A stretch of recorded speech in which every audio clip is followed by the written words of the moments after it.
I read 8 books in May, which is actually the least amount that I've read this year, but honestly, I think it might have been my best reading month. I did DNF a lot more this month than usual as well. I think I DNF'd around 5 books, but I don't ever have those in my stats, which like maybe I should start keeping track of that somewhere so that I can tell you guys, as I have been DNFing a lot more. That's also why my book number per month is getting a little bit lower, because I am spending time on books. I'm just DNFing them and then they don't count in my stats. So I might need to do a rework of how I think about my reading numbers. I read a total of 3,366 pages in May. That still does not include my DNF pages, which I probably should do, which comes out as an average of 108 pages per day. I typically sit around 150 to 200 pages per day. That definitely feels a little bit low. However, I did go on vacation in May as well, and I honestly did not read much on vacation. So there are some contributing factors to this. Also, I tend to read a little bit less as I get into the summer months because I start to do things, and we have had record highs of heat here this May. So I've definitely been wanting to get out because it's been so nice out and not -30. My most read genre this month was fantasy romance. There was no competing. I think I read like one thing that wasn't fantasy romance. I really went for a binge, and I feel like it's kind of why I loved the things I loved. Like, I was picking up 5-star prediction fantasy romances all month long, but I do feel like I see myself taking a couple months off fantasy romance again. I feel like this was the trend I did back in January. I gave out so many 5 stars in January, and then I feel like in February and March you saw me try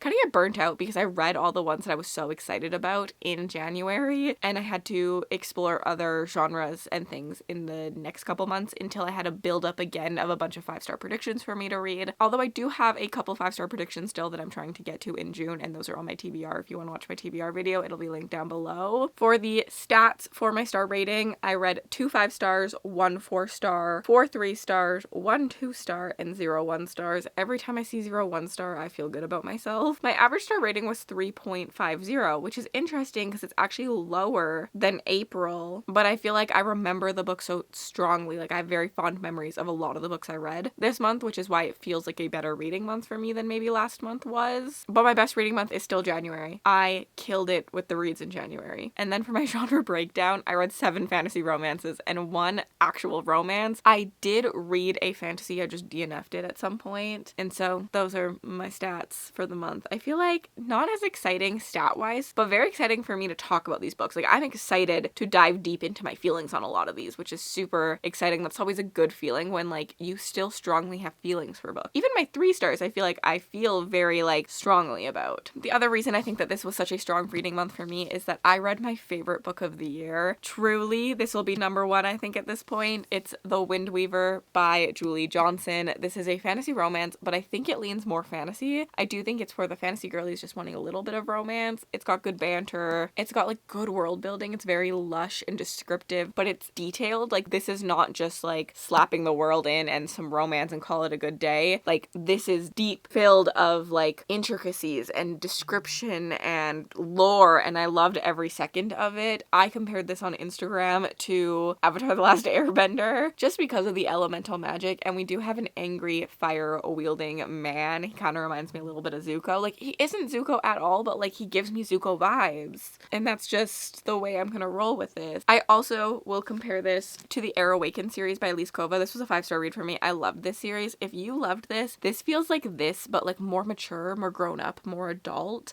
And that's not saying anything bad about this book. This is a YA series, and I don't think me saying this is like the adult version of this is a negative thing. Like, don't think that. Like, I don't think down on YA. I love this series so much. But if you felt like this was too YA, but you loved aspects of it, pick this one up. It's just like the elemental magic is so good. The prophecy. In this, we're following our main character, who is Fae, and in this world, the Fae are trying to be eradicated. Like, people don't like them. The magic is bad. And so she's running for her life. She's been caught, and in the first couple chapters, we are going to witness her death. When a man comes who is going to kill her, but ends up saving her instead, and they're on the run, and she knows really nothing. She doesn't understand why this guy saved her. She doesn't understand the world she just jumped into. She doesn't even understand who she really is. And it was so incredible to figure out her character with her. Like, as she really found herself, I feel like we got to see that and we got to experience that, and I felt very deeply connected to her. I'm still hoping for a why choose moment in this.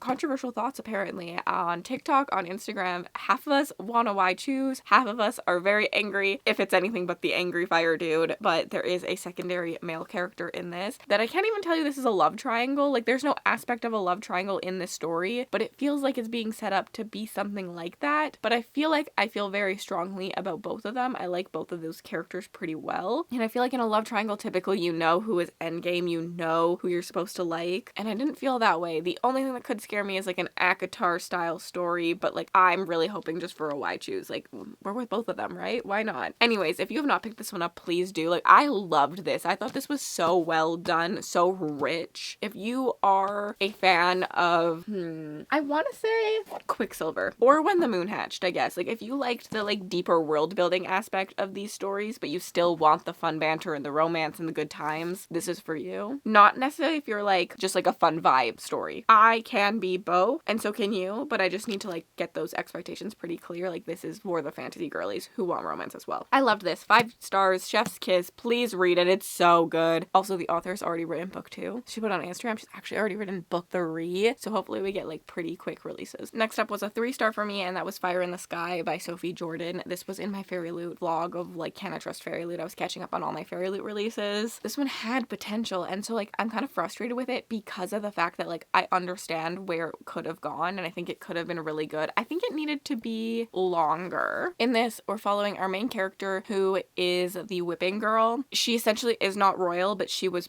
raised with the royal children in order to make her feel like a sibling of theirs, and anytime they act out, she gets the punishment. This is done to hopefully make them like feel bad about their behavior. You can't have a princess having a bruise. Like that just doesn't look good for them, right? So that's why they bring a whipping girl on. It's horrendous in my eyes, but like it did make a really interesting start of the story in my opinion, and to have her feelings and stuff about her sisters in those situations, especially as someone who took the burden of every wrong decision they made and how careless they could be at times. I thought that was really interesting. I liked that aspect. She is technically a princess, not really at the same time. She's seen a little bit different, and when one of the Vikings from the far reaches comes in and requests a daughter of the king to be his bride in order for their continued support. Essentially, these people are the warriors at the borders, and they're keeping these borders safe, and so if they decided to not, our king would be fucked. They trick him by saying, yeah, sure, you can have a princess, and they end up giving him the whipping girl and not one of their actual daughters. So we follow that. This book gets weird at 50%. I was in it for the beginning. I liked that aspect, and then at 50% we have something that happens that feels like it comes out of nowhere, and then their reactions to things just get a little too dramatic,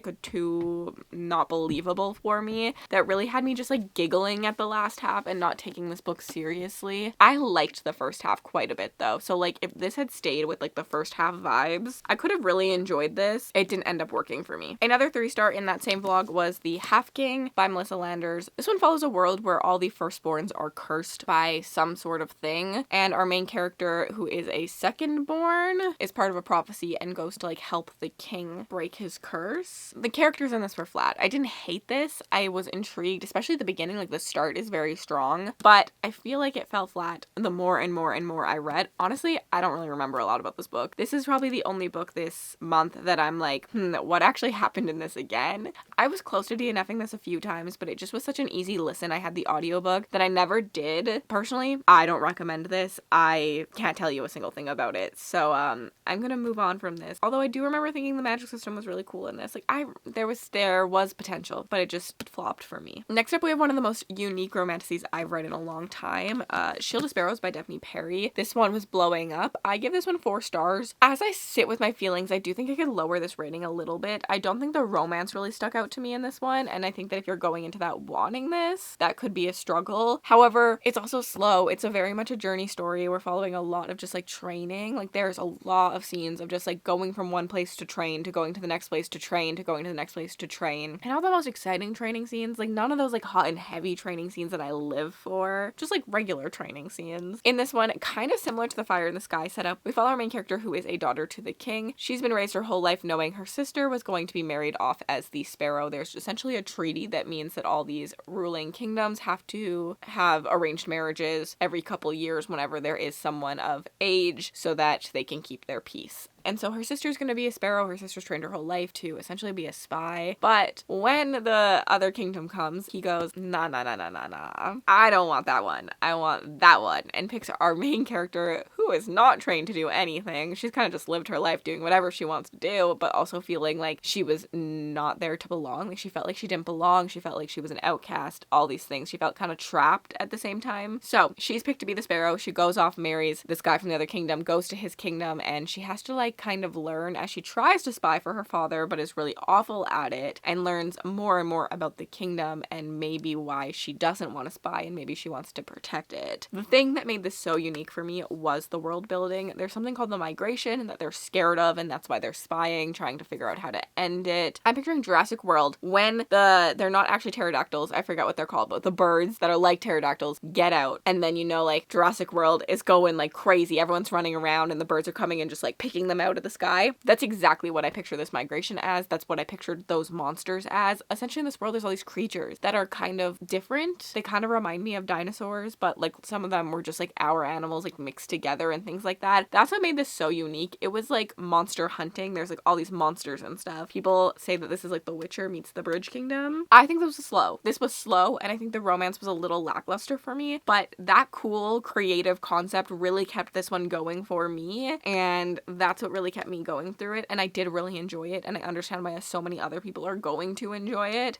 So this was a 4-star for me. And then another 5-star this month was Direbound by Sable Sorensen. This is Fourth Wing but with direwolves. Like literally it is very, very similar to Fourth Wing. I personally think it has enough unique characteristics to make it stand out from Fourth Wing, but it does really follow a Fourth Wing formula. Fourth Wing is not the first book to make that formula a thing either. It just got really popular with it. In this one, we're following our main character whose sister gets stolen by these unknown people that we think are the enemies. In order to find her sister, she joins the military to go to the front where she would be in contact with some of these enemies and she can find her sister. However, the day she joins the military is also direwolf bonding day. And instead of heading to the front, she accidentally bonds a direwolf and she has to go to the school for training and become a badass warrior that has a animal companion. I love animal companions so much. This is a very deadly competition trial situation in this because the direwolves, they don't like weakness. They cull any weakness, including if you're their own rider. So like during these trials, if you fuck up, if you show weakness, you're gone. You're dead. And the thing is, the direwolf will also die. Like a direwolf without its rider also dies. So it's kind of vicious. I was shocked by the cruelty, but I loved it so much. I enjoyed this one quite a bit. Don't go into this book expecting a lot of romance. I feel like the romance is a little lackluster. There's definitely a love triangle happening in this that adds to that lacklusterness.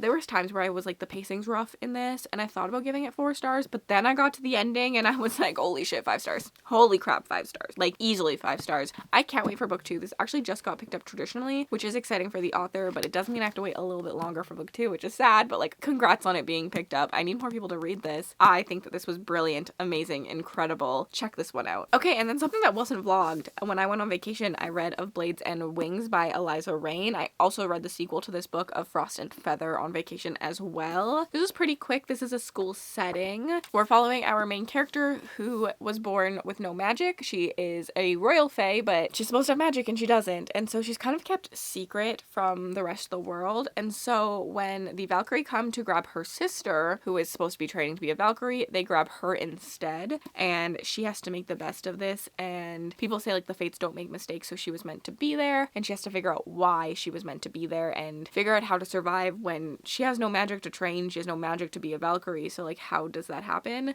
There are some really interesting aspects of this. This was a 3-star for me. Same with the sequel. Honestly, I'm probably going to talk about them in tandem just because this book personally does not end. It just goes straight into book 2. Like, I feel like the author just picked a part to stop at. Like, it's not a cliffhanger. It's nothing. It just like ends really abruptly in my opinion. And book 2 like picks up right after. Book 2 also ends very, very abruptly. And I haven't started book 3 yet, but I do want to. I don't think that these are like recommendations from me, but I feel like they're very good like gaming books, or like I was on a plane and they were just like really easy and bingeable and I had them on my Kindle. But they're not like the best fantasy romance or anything like that in my opinion, but there were some really unique ideas that I was intrigued about. The romance, not there at all in my opinion. This book, not there. Second book, kind of there, but still not there. I'm hoping it'll get there in book 3 because I could really like it, especially because the love interest is this like fallen Valkyrie who did something and had his wings ripped away, and he was cursed and has his like elemental magic now where he can't touch a single thing without burning it alive. And so like, how are they gonna deal with that when they can't even touch? Like, I'm intrigued. The other thing I really liked about this was just like the concept of the world building. They're all elemental fae, and so they do have magic, but they have to use a staff to use their magic. They have to like use something to help them with it, unless you become a Valkyrie and then you have an animal companion that you can use your magic through. And I thought the animal companions were really cool. There's like 5 different types of animals you can get, I think. We're always wondering what character is going to have what animal, and that's kind of based on your personality. Think like Divergent with like the 4 different groups. That's kind of what happens with the animals. And like seeing our main character and some of those things was like really interesting. Also, she kind of has a health concern where she passes out, and so that was interesting to see her deal with throughout this like training and this like really like violent school that doesn't really encourage weakness, and that's seen as a weakness, and she has to find the strength in herself and things like that. Like, I did like this one, I just didn't love it, so I don't know if I would recommend it necessarily.